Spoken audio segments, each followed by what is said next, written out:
The IorÍ was a podcast channel is brought to you by First Nations Fiber.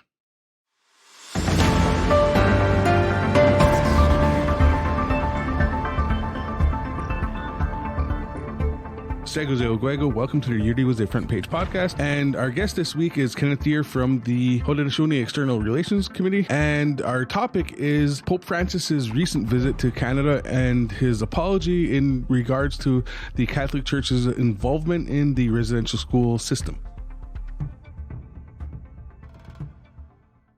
First Nations Wireless is now First Nations Fiber. You've seen our team working through the community to get you connected. From the new development to the OCR, from the 207 to Clay Mountains, FN Fiber makes fiber optic internet easy for everyone. Coming to Ganhawaga soon. Visit radio.fnfiber.com to sign up today.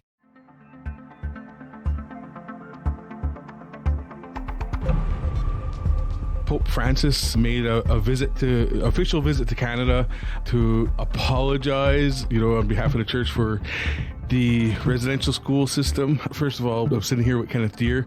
What are your thoughts on the apology?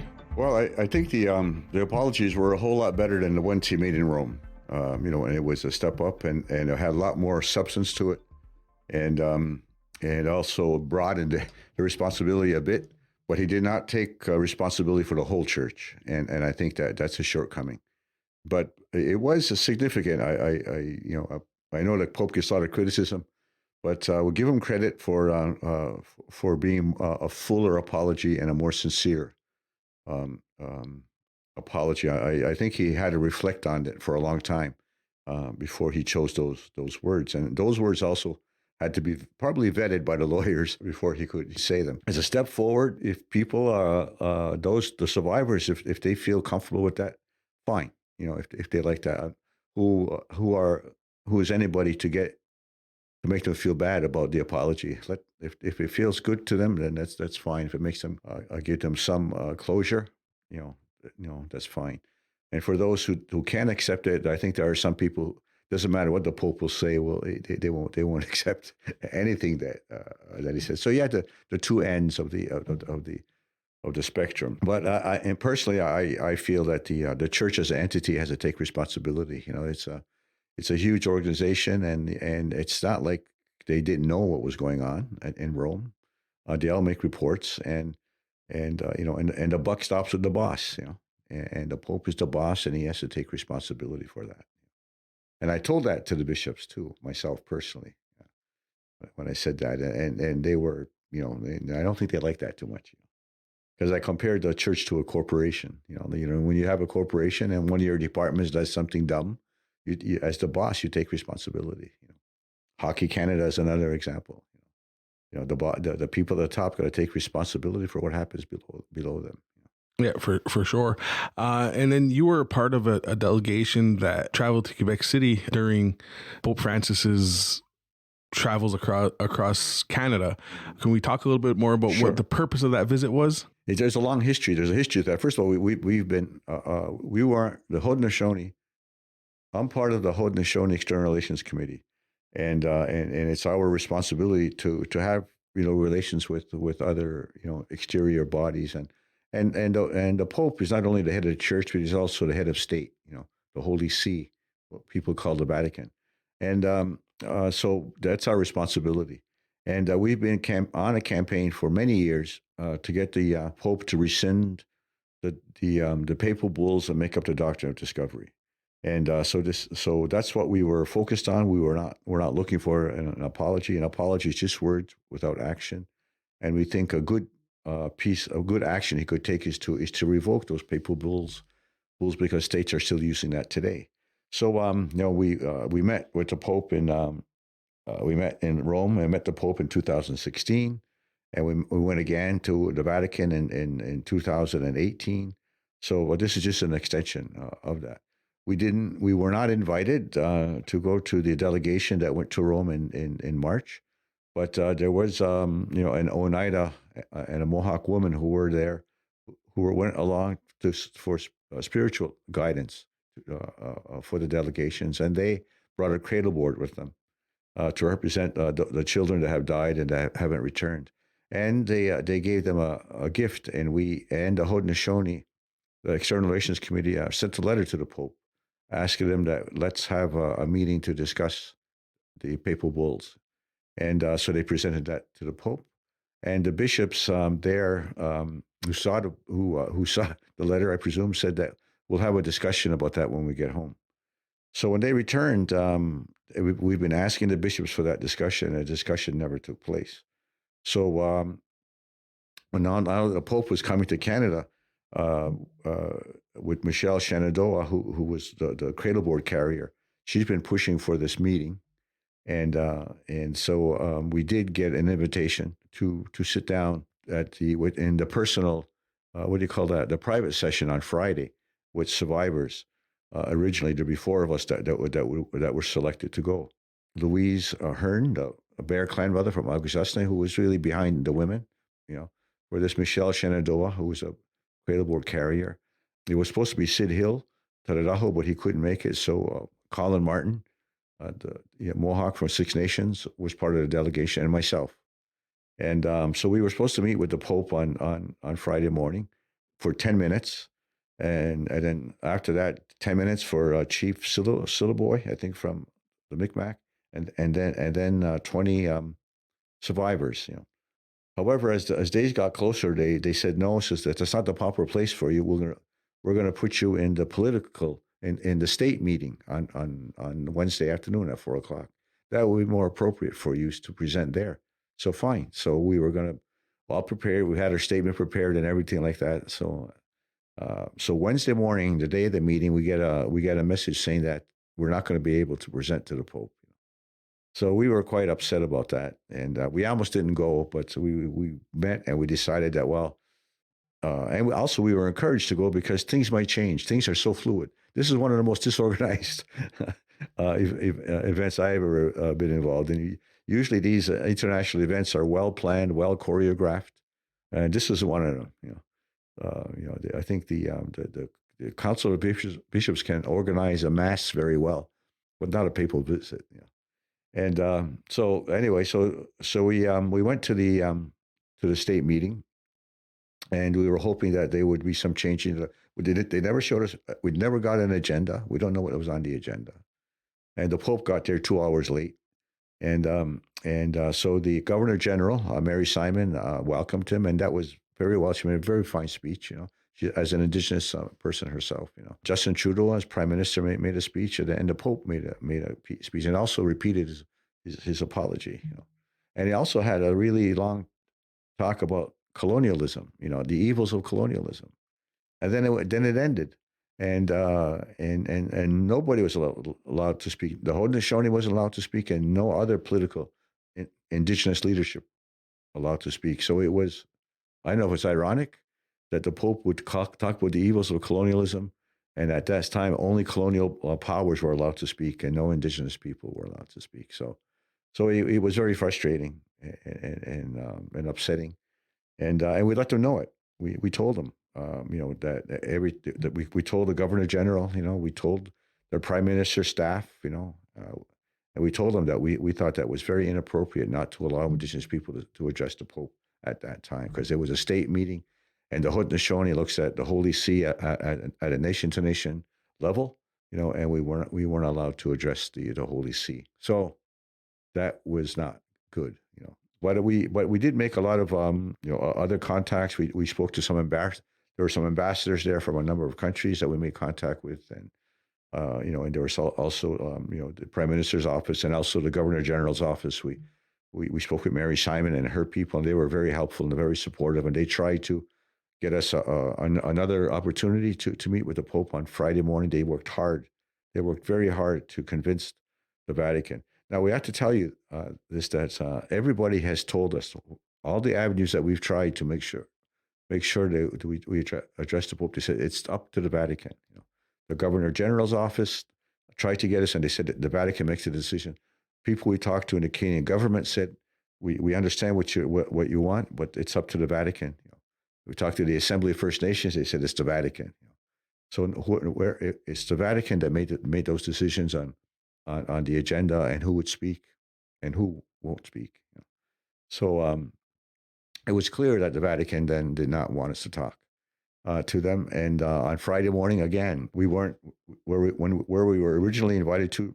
Two women were allowed to go. Michelle Shenandoah with the Cradle Board was invited to that meeting, and then she was asked to leave that meeting on Friday morning by two women, and saying that this event is only for survivors, and she was there to support survivors, and also to give a message on the Papal Bulls. But she was asked to leave, and she was like, saying that she had an invitation, and they were threatened with the security would get them to leave if they don't leave. And who was it? Was representatives of the Vatican that asked her to leave? Yep. I guess they said there were two women. All they said it was two women there that asked them to leave, and the chairs that they were sitting on chairs, and they were saying that it's too crowded. So I mean, they're already sitting there, but then they got asked them to leave, and they took the two chairs out with them. So it was. I thought that was very insulting to Michelle Shenandoah, who carried the Cradle Board, and the Pope said that she was told that the Pope wanted to see the Cradle Board when it came to Canada, and the Pope never saw the Cradle Board. Never got to see it at the state meeting on Wednesday. I never got to see it on Friday morning at the bishop's residence, the Archbishop's residence. So it was, disappointing, and the area of trust, and a good working relationship, is a little bit tarnished by that behavior. For sure. For people who may not know what the doctrine of discovery is, can you give a short explanation? I'll give you a quick explanation. I did bring my documents with me in front of me, so I can't quote them exactly, but there were at least 2 or 3 papal bulls that were passed by the church. One was in the 1450s that allowed the Europeans to enslave the people of Africa, and to dominate and to Christianize them. And then after Christopher Columbus stumbled on the Caribbean, and he returned to Europe, and said, "Well, what do we do? What with those new lands?" And the Pope said in 1493 that if the people who are there are not Christian, you can claim those lands for your monarch. And he divided the world in half for the Spanish and half for the Portuguese, right, along the two, down the middle of the Atlantic. And so that's how Spain and the tip of Portugal was on the other side of that longitude. So Portugal claimed Brazil, and all the Amazon basin, and Spain was going to get the rest of it. Of course, this didn't sit well with the people of England and France and stuff. So they used the papal bulls in the same way, by claiming they had the right from the Pope to use the same powers in the 1493 papal bull, and that's how they were claiming land in North America and the Pacific and wherever else they went to, and also the Dutch were doing that in Asia. So these papal bulls were how states superseded our sovereignty because we weren't Christian, and that the indigenous people on these lands had no more rights than the animals that lived there. So that's why people planted crosses. They did different. They planted crosses or flags or whatever to state, this is I claim this land for my king, and that's how they still today those edicts that they made are the justification for the sovereignty over our territory.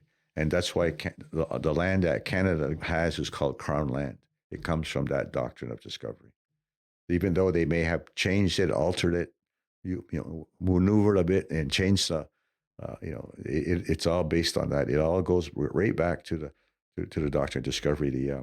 The Royal Proclamation of 1763 still says that they own the land. They can make treaties with Indians, but the land still belongs to the Crown. But if you make a treaty with an Indian, the underlying title still is with the Crown. If you don't have a treaty with them, the land still belongs to the Crown. So it really didn't matter. And so that the whole idea of Crown land in Canada, which reserves are apparently, is from the doctrine of discovery. And how long has the Haudenosaunee been working on rescinding these doctrines? I think the first time that I know of is in particular was I think Oren Lyons made a statement in Geneva in 2001, where they made a statement, and he was telling me the story just the other day. They were at the working group on indigenous populations, and he brought up the issue on the floor, and there were about 5 priests sitting at the Holy See desk, and all 5 heads just turned, snapped around to see who is this guy speaking, and so he talked then about the Papal Bulls that were used to steal the land from us, and then and it led to other statements in the Permanent Forum in New York. We had a whole session on the doctrine of discovery, and a lot of work was done in New York, and it was we kept pressuring, ringing it up every opportunity we could, and we went to the Long March to Rome in 2016. I was present. I was the only Haudenosaunee present, and I had a mandate to be there, and we met with Archbishop Tomasi, who was the chairman of the Papal Council for Peace and Justice. And we talked to him about the Papal Bulls. And at that meeting, we were invited to meet the Pope in St. Peter's Square. And we all there were about 11 or 12 of us, and we all made a pact that when we were asked to shake the hands of the Pope, we would bring up the doctrine of discovery. So when I was the second person to go up to the Pope, and I told him directly to his face to rescind the Papal Bulls that make up the doctrine of discovery, because states are still using it today to dispossess and disempower indigenous people. All he said was, "Bless you, my son. I'll pray for you." And he gave me a rosary. And but at least I did. I said it right to him, and others behind me, said similar things to him. And Archbishop Tomasi says that maybe there are some things that they could do about it. We went back again in 2018 and to talk about to put pressure, and we were told at that time, talk to the bishops, because the bishops are the ones that the Pope is not a king, it's not, he gets direction, and the bishops are people at the front line. So get the bishops to get them to rescind the Papal Bulls. In 2016, the Canadian Council of Catholic Bishops did put out a statement condemning the doctrine of discovery, but it didn't go far enough. So we came back, and I happened to meet with the Council of Bishops in Quebec City, and I met one of the writers of that statement by the bishops, and he agrees that it can be stronger, and they're looking at making a stronger statement. So those are some of the things that we've been doing to put pressure on the Vatican. So at least 20 years. I can't say before that specifically in the 1980s or 90s if we did anything. What would it mean internationally if these Papal Bulls were rescinded? First of all, I think that states won't be able to use the doctrine of discovery in their court cases against indigenous peoples. For instance, the most famous one is the Marshall decisions. And in the Marshall decisions, there was a case where you had one person who bought land from an indigenous nation, and you have another man who bought the same piece of property from the U.S. government. So they were both claiming the same piece of land. One saying you bought it from the indigenous people, and one from the government. I went to the Supreme Court, and Justice Marshall said that he said that the person who bought the land from the U.S. government owns the land because the U.S. government owns the land by right of discovery. And that Marshall decision has been law in the United States since that time. And the Marshall decision has been used by Canada. They quote the Marshall decision, decisions in Canadian courts saying that, jurisprudence, says that the doctrine of discovery prevails, over indigenous title to land. And so if the Vatican makes a strong statement saying that they can no longer use the doctrine of discovery to dispossess indigenous lands, in future cases, we don't know what it can do for the past. It'd be difficult to apply it retroactively. We can try to apply it retroactively. I'm not saying we're not going to. We're certainly going to try. But certainly from now into the future, we can't. If we make a Mohawk land claim, for the southern part of Quebec won't be able to use the doctrine of discovery to say it's their land, or the government of Canada won't be able to say, well, it's their land because of the doctrine of discovery. So it would help in those kind of future litigations if we ever try to do that. I'm not in favor of going to court, because courts are still non-Indigenous people making decisions about Indigenous people. So I'm not in favor of courts, but I'm just telling you that the potential is there, that courts can decide that it is our land. It's not Canadian. It's not Crown land, but Indigenous land. And also we're asking the Vatican is to be more proactive, because the Vatican has been absolutely passive, because they claim that those Papal Bulls were rescinded a long time ago. Well, if they were rescinded, then why don't you say something? Then you didn't say anything when Justice Marshall made his decision, or all those times that the Canadian Supreme Court made those decisions. The Vatican has to become more active or more, because we should be able to subpoena the Vatican in court cases like that that would deal with the doctrine of discovery, to bring them to court, telling that the doctrine of discovery is immoral and illegal and it cannot be used to continue to dispossess Indigenous peoples. So the Vatican has to be way more vocal. They can't be passive. They're just sitting there saying, well, it's been revoked and states shouldn't do that. And we can't tell states what to do. Yes, they can. They can. It doesn't mean the states will listen to them, but they have the moral obligation, to be more forceful in not allowing the doctrine of discovery to be applied. And especially because throughout history, states acted on behalf of the church in exploration and evangelizing and missionary work, right? That's right. The whole residential school thing was a partnership. It wasn't, the church gleefully was there to help convert or make sure our children were good Catholics, and to rid of them of devil worshiping, which what they were calling our own spirituality, and and making them and getting rid of their identity, and getting rid of the power of the women in our case, because that we were a matrilineal society, women had a lot of power, and the church is patrilineal, and they were aghast that women had so much power in our communities. And the residential schools was a way of erasing the power of of our women.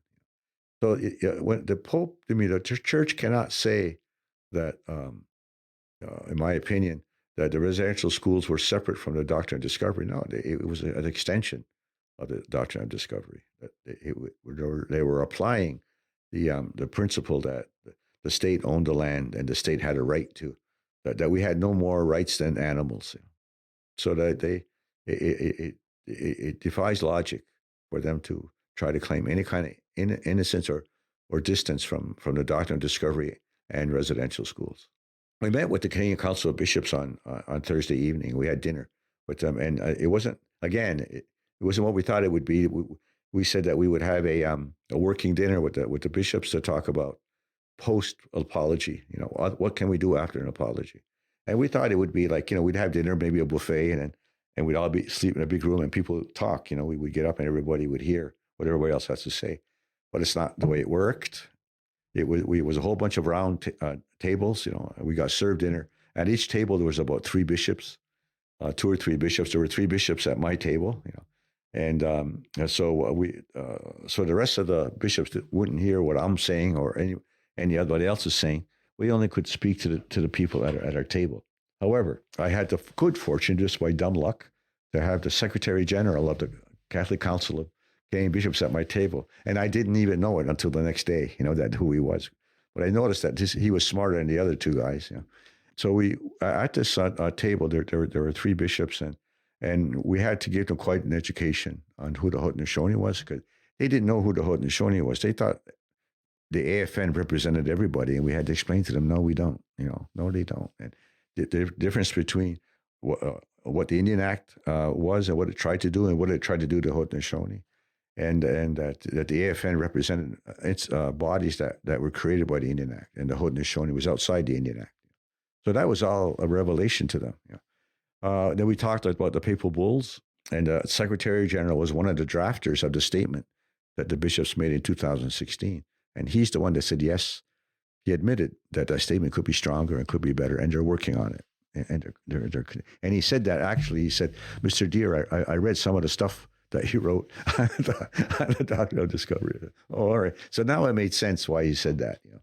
The other two guys, one guy was very quiet. The other guy was very defensive, defending, saying, well, we don't have to do anything else. So we had to debate with them about that. So it was a good debate. And we also talked about, besides the doctrine, there are other things they could do. One is to return our sacred items. The church has a huge collection of indigenous material.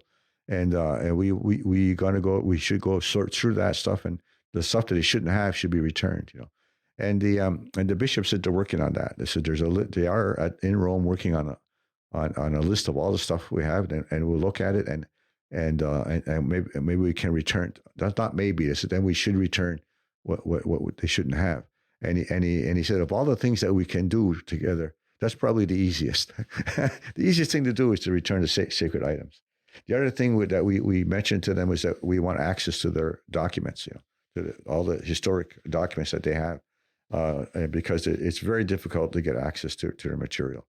And I used the example of here, the Haudenosaunee, the Sulpician priests. The Sulpicians were a sect that did not take a vow of poverty.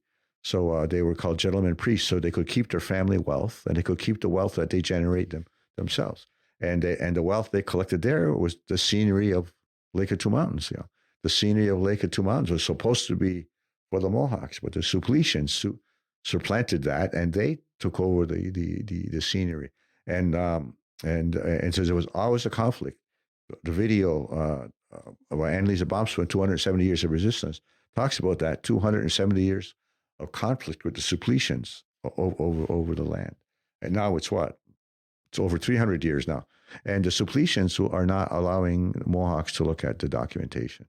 So we need the Vatican to put pressure on the Sulpicians for transparency, to see that stuff. So that's a gain that might be very helpful to the Mohawks, our Mohawk brothers and sisters in Haudenosaunee, if that could happen. And another thing we talked about was that they need, the bishops were talking about having more sensitivity training, and I think that certainly we can teach the bishops about the Haudenosaunee, because they don't seem to know.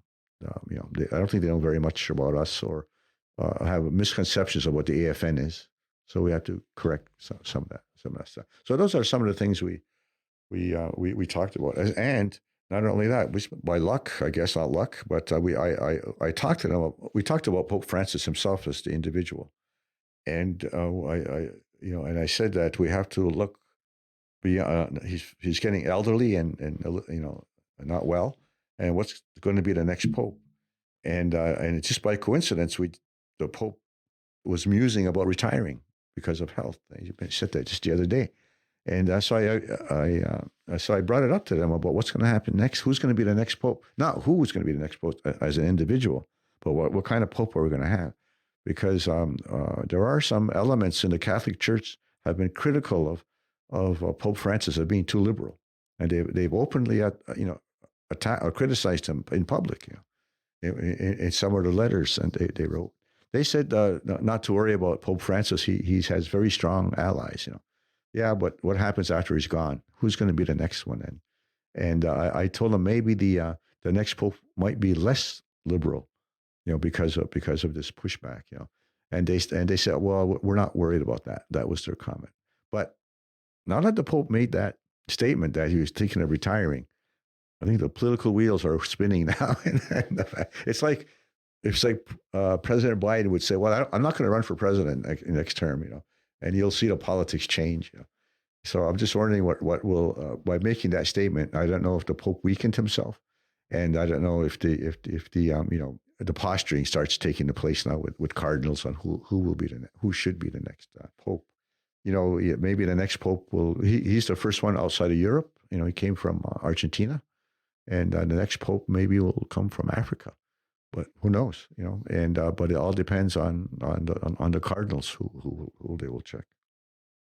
Another issue that I want to take, speaking of Pope Francis, is on the airplane. He said that the residential schools were a genocide, and I thought that was an amazing statement by the Pope. He didn't. Too bad he didn't say it in Quebec City, because he should have.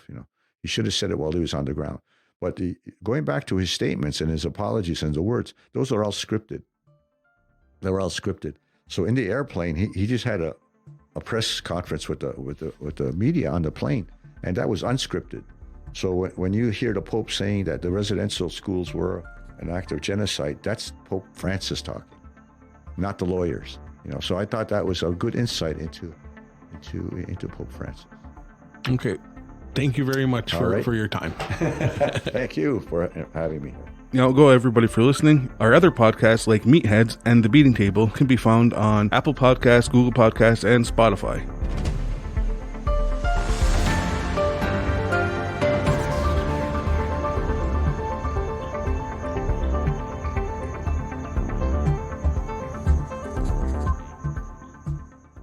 The views and opinions of the guests expressed in this podcast do not reflect those of IorÍ and its employees.